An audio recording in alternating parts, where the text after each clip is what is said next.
All right, on the phone right now, I've got Mr. George Lynch of Dokken, Souls of Wee, and the Lynch Mob. How's it going, George? Excellent, excellent. How you doing? Good, good. I've been at the mobshopdirect.com and looking at all the merchandise you have, and I just seen you have a instrumental CD, Hang 'em High. Yeah. That's just an EP actually. Or EP, yeah. Yeah. What's that all about?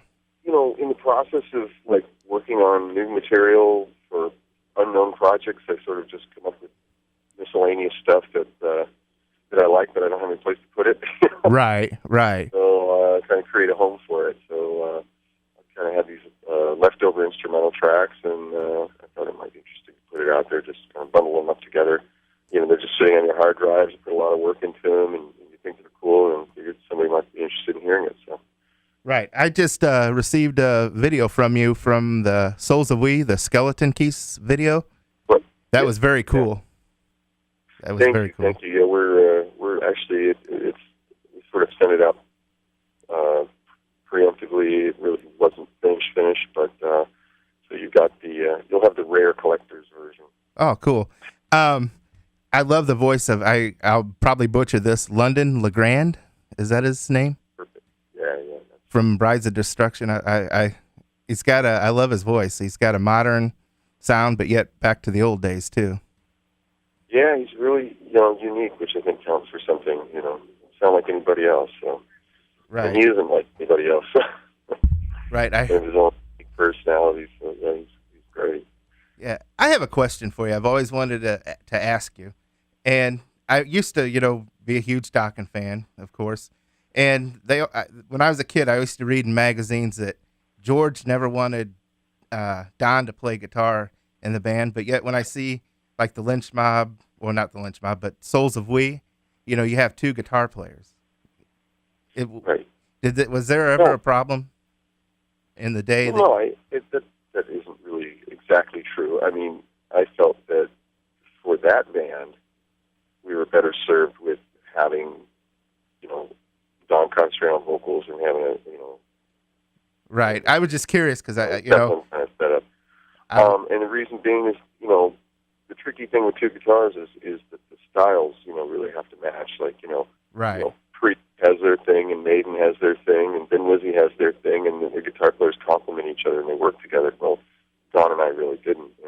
And what I found is that I sort of have my own style. So if I get somebody in the band that has a contradictory style, it's sort of a washout, and so you're not really saying anything out front. And that was the problem we were having. I mean, it wasn't that I was diametrically opposed to the concept. It was just that it didn't fit chemistry-wise for us. I was just curious because back in the day, you'd read the magazines and you never know what's true, what's not true, Yeah, in the case of Souls of Wee, it's a different kind of a band, and there's so many guitars on the record, we do require two guitar players. So, but we work together pretty closely so that we work out the parts, and Jimmy is, we work on the sound, we work on all the little sections and how we're going to complement each other and playing the different things. Right. Try to capture the record, and that's really important, and that works. But there's always a trade-off. Oh, definitely. That's not the case.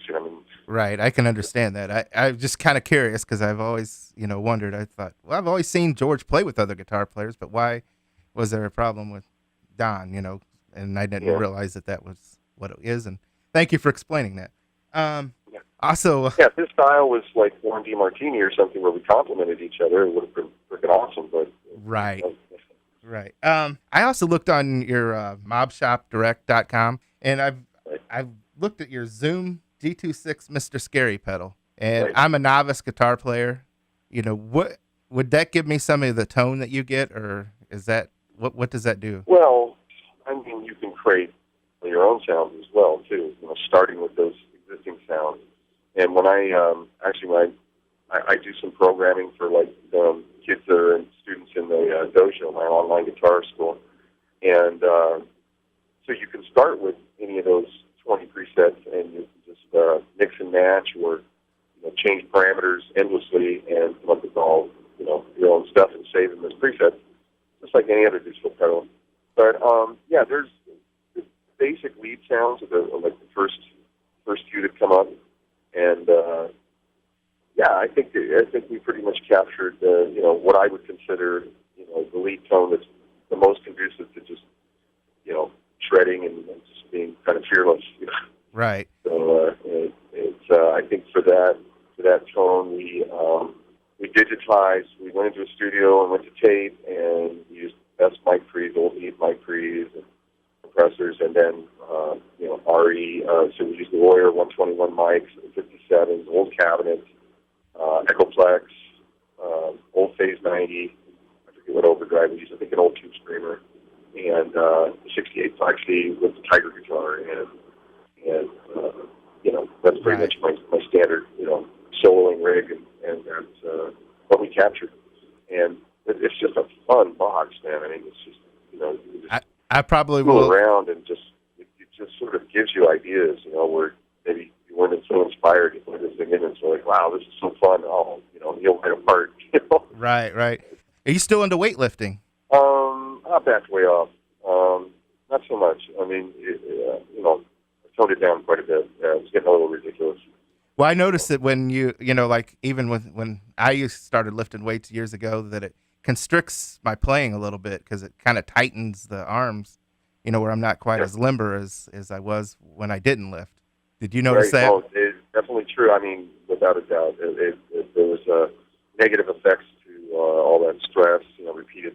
But there was benefits to it as well, so it's kind of a give and take thing. But, if you ever, I was just going through YouTube the other day, and I typed in Dokken, and I was totally shocked. If you ever went back to Dokken, you'll have to be having a thing against chickens. Have you seen their Norton's antivirus security suite commercial? I have, yeah. And I was thinking, that's kind of a strange commercial right there. I don't know. Yeah, I don't know what to make of it. I guess, I mean, in one sense, we're entertainers and work is work, and that's all good. But I guess if you can afford to be ultra selective, you could decide to pick and choose what you want to do. But not many of us are able to have that luxury. So right. I think it's pretty cool. I don't think it shows them in a bad light. Oh no, but it's just kind of funny that Dokken has a thing against chickens. That's what I. It's like, okay. Yeah. Out of all things, a chicken. Is it released yet? The Lynch Mob's new CD? Yes. Yeah, it's been out about a week, or maybe a little more. Okay. And it's called Smoke and Mirrors, and 17 years since we've done a record together, Tony and I, and it's getting massive reviews, and everybody loves it. So I tell you what, it's a really good time to be a George Lynch fan. You got so much out there right now. Yeah, with more to come. I mean, we're going to be turning up the touring heat a little bit.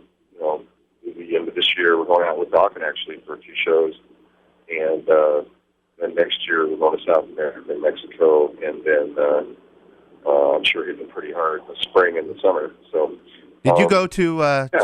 You went to Japan with Dokken, didn't you?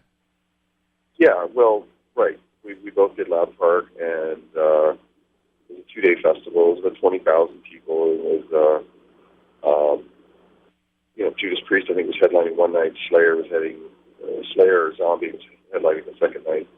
And we played the first night, and they had 3 stages. We were on the second stage. Dawn was on the first stage. They went on before us. So I went up and jammed with them, tooth and nail, and then over 45 minutes later, we did our set in the other hall, which is pretty awesome. Yeah, it was great. And it was a lot of fun because, right. Everybody, all those bands, you can imagine all those bands just hanging out backstage, in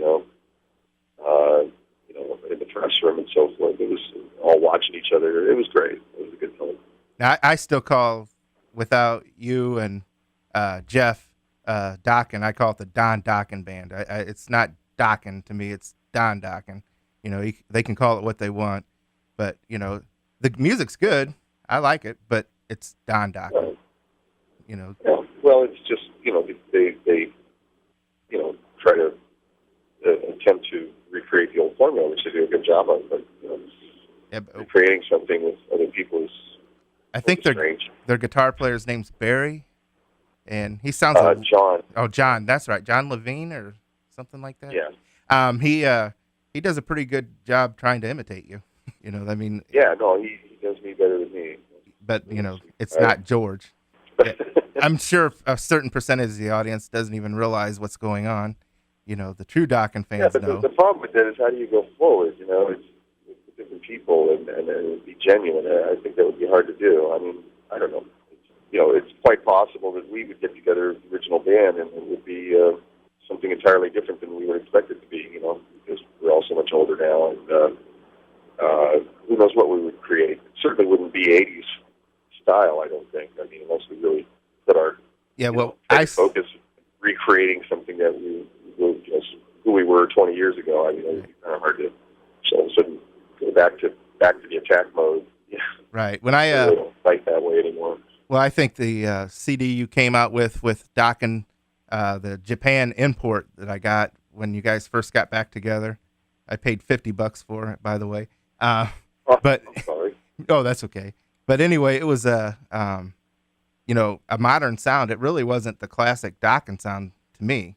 It had a modern feel to it. Yeah, who wants that? Right. And see, my favorite CD of Dokken is actually Shadow Life, which all the Dokken members hate. Everyone. So. Yeah, that was a very personal record, and I think we were all living in the desert in Arizona, and we recorded in a very non-traditional way. It was much more organic, and we recorded it with a remote unit, so it wasn't in like a studio or anything. And so it was definitely a different sounding Dokken record. Right. A lot of people don't like it. I personally completely thrilled with it. Every song on there, but it's a product of a moment in time. And my favorite Lynch Mob CD is "Smoke This." Go figure.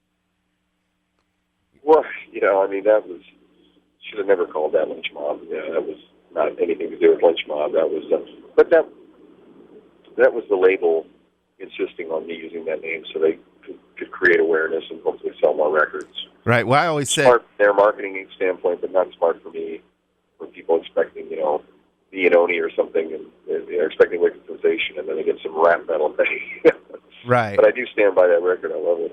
I think it's great. And I seen you live here in Peoria during that tour, and I was just blown away, and I couldn't believe the energy that you guys were, dishing out there. It was great. I know, and people were just sort of like, whatever. And I'm like, God damn, what the hell? Yeah. I always assume that listeners are a little more progressive and their, music, our fans would be kind of open to something that would be a little more challenging and new and different.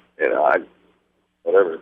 Yeah, I think you threw them over the edge a little bit when you did Tooth and Nail, I believe, and changed it up a little bit. And I think some of the fans, that are... Oh, no, that was Kiss of Death. Was it Kiss of Death? Okay. Yeah. Well, I think both, actually. I think both songs we did. Yeah. Yeah, and... That night. But I thought it was awesome. Yeah, we did a whole we redid the rhythm on it a little bit. Up a little. It was cool, but whatever. And I noticed at that concert you were playing like a double neck guitar, but it only had one neck on it. And it sounded awesome. I said, that's unusual. Usually guitar players have like a new looking guitar, but was that one of your favorites for a sound or? Well, because it had so much wood on it, yeah, it sounded really good. The thing was, I intentionally, the whole idea of that guitar was to have two necks, one tuned down low, the C sharp, where we were tuned for rhythm, and have an 8/440 tuned neck for solos. And like I said, that was one of my favorite shows I've ever seen because just the energy of the show.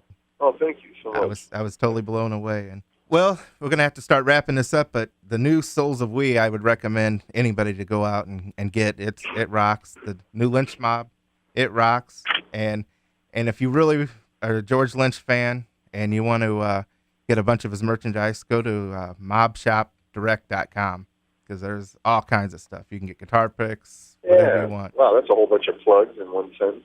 Great. Appreciate that. All right, George, I appreciate your time. All right.